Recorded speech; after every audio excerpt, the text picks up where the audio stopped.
মাত্র 1 চামচ প্যারাসিটামল কেড়ে নিল আমার ছোট্ট মেয়ের জীবন। আমি মা হয়ে আমার দুধের সন্তানকে মেরে ফেললাম। আমার মতন এমন ভুল কোনো মা দয়া করে করবেন না। রাত তখন 2টা। হঠাৎ মেয়ের খুব জ্বর।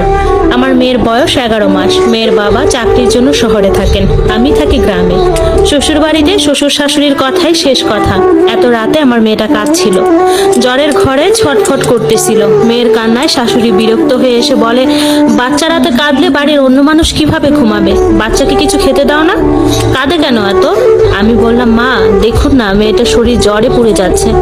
শাশুড়ি বলে, এমন জ্বর মাঝে মধ্যে আসেই, ওয়েদার বদলাচ্ছে তাই। ঘরে কি জ্বরের ওষুধ নেই নাকি? আমি বললাম, প্যারাসিটামল আছে।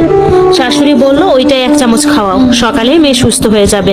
আমি আমতা করে বললাম, মা এটা অনেকদিন আগের ওষুধ, আর কতটুকু খাওয়াবো তাও তো জানি না। শাশুড়ি বলল, এটা জানার কি আছে, 1 চামচ খাওয়াও। আমি বললাম, থাক মা, কালকে ডক্টর দেখিয়ে খাওয়াবো। শাশুড়ি রেগে গিয়ে বলল, নাটক করো? রাত হলে এ বাচ্চার চিৎকারে কেউ ঘুমাতে পারে না। মরলে তুমি একা রাত জেগে মরো, সবাইকে বিরক্ত কেন করো? আমি চুপ হয়ে গেলাম। হাজার হোক আমি তো মা, মেয়ের কষ্টই বা কিভাবে দেখবো? মেয়ে বারবার চিৎকার করতেছিল। গ্রামে কোনো হসপিটালও নাই যে নিয়ে যাব। শাশুড়ি ওষুধ নিয়ে আসলো। আমার মেয়ে এমনিতেই ওষুধ খেতে চায় না। শাশুড়ি 1 চামচ নিয়ে বলল, মেয়েকে খাওয়াই দাও। মেয়েটা খুব ছটফট করতেছিল আর খুব কাঁদতেছিল। শাশুড়ি জোর করে তার মাথাটা ধরে হা করায়, আর আমি ওষুধটা ঢেলে দেই।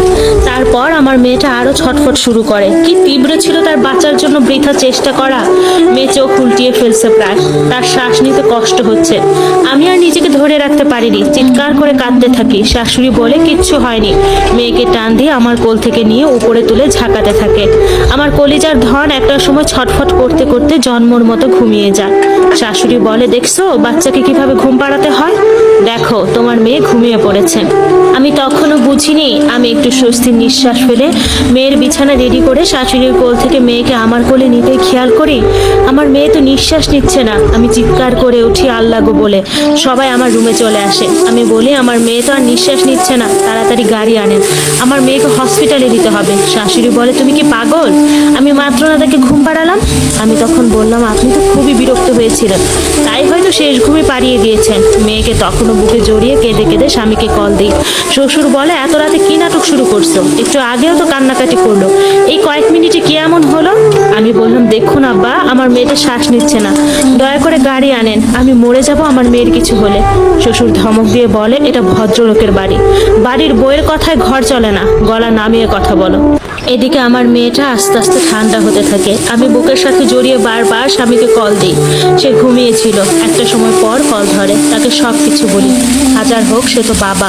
সে তার পরিচিত একজনকে কল দিয়ে গাড়ি নিয়ে যেতে বলে। প্রায় 40 মিনিট পর গাড়ি আসে। শ্বশুর শাশুড়ি সবাই বাধা দেয় যেতে। আমি কারো কথা শুনে না, একাই মেয়েকে বুকে চেপে গাড়িতে উঠি।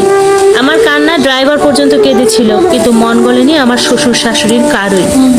একটা সময় পর হসপিটালে এসে পৌঁছাই। ইমার্জেন্সিতে নিয়ে যাওয়া হয়। ওখানেই দায়িত্বরত ডক্টর আমার মেয়েকে মৃত ঘোষণা করে। আমার বুকে সে কয়েক ঘন্টা আগেও ঘুমিয়েছিল, আর এখন নেই। এইটা মা হিসেবে কিভাবে মানবো? আমি ডক্টরকে বলি, আপনার কোথাও ভুল হচ্ছে, আপনি ভালো করে দেখুন, আমার মেয়ে বেঁচে আছে। ডক্টর আমার মনের অবস্থা বুঝতে পারেন। তিনি কি হয়েছিল জানতে চান। আমি সবটা খুলে বলি। তারপর আমার মেয়েকে নিয়ে যান তিনি। বিভিন্ন পরীক্ষা নিরীক্ষা হয়। ততক্ষণে সকাল হয়ে গেছে।